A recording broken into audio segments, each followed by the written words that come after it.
Alright, so I have a box, and this is something I've been meaning to get my hands on for a little while now. And this is actually that E3D nozzle that not the Panda Touch, but the Panda Revo, but the high flow made by Bambu Lab and E3D in collaboration. There's more tape.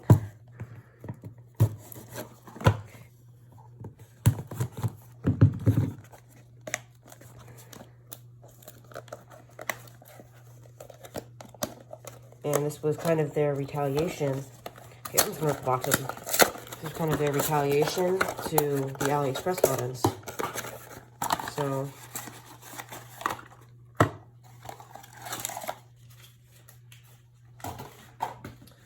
here we have it.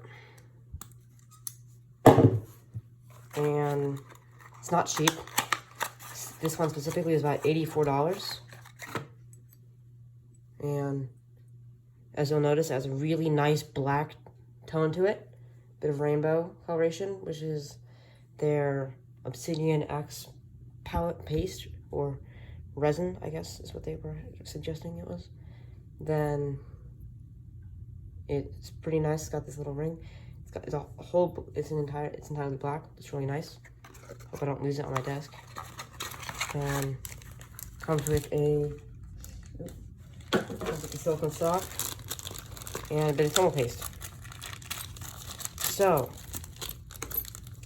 I've been meaning to do this for a little while, and I don't think I've seen a single person do this, excluding myself after I do this. Hold on. I have to really quickly pull this one out of the printer.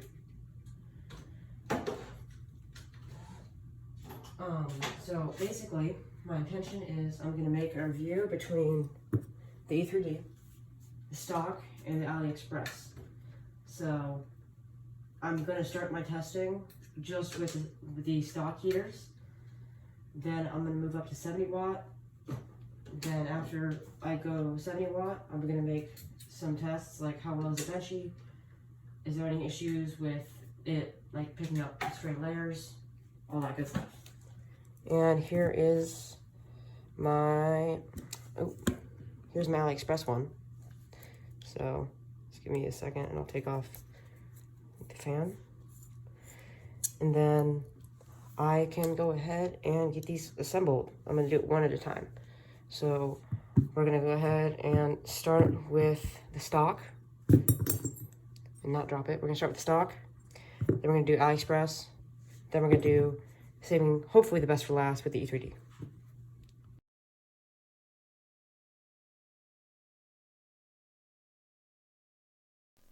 TZ 2.0 and ObXidian X get very similar flow rates. The TZ 2.0 can reach 45 cubed at 220 Celsius and 52 cubed at 240. The ObXidian X can reach 47 cubed at 220 and 51 cubed at 240. This barely puts the TZ ahead on stock wattage. Now, the stock heater and stock hot end can reach 28 cubed at 220, 32 cubed at 240. This is merely a baseline.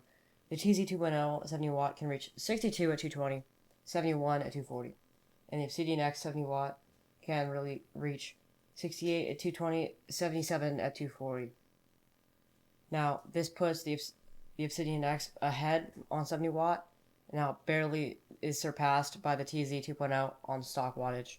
This may be margin of error, but this was my testing.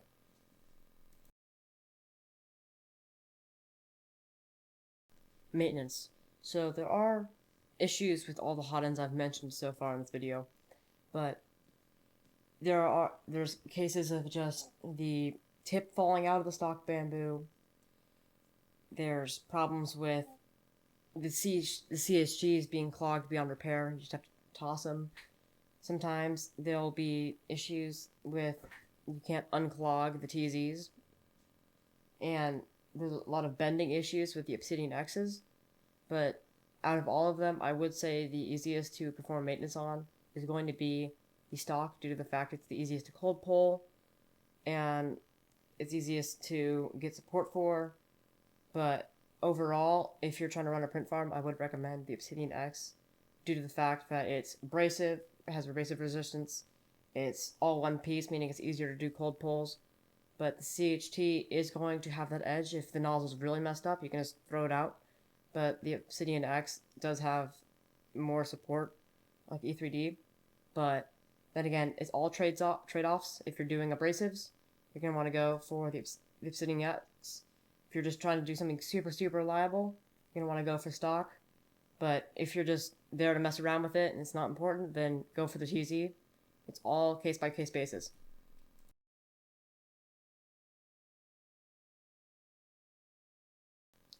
Price.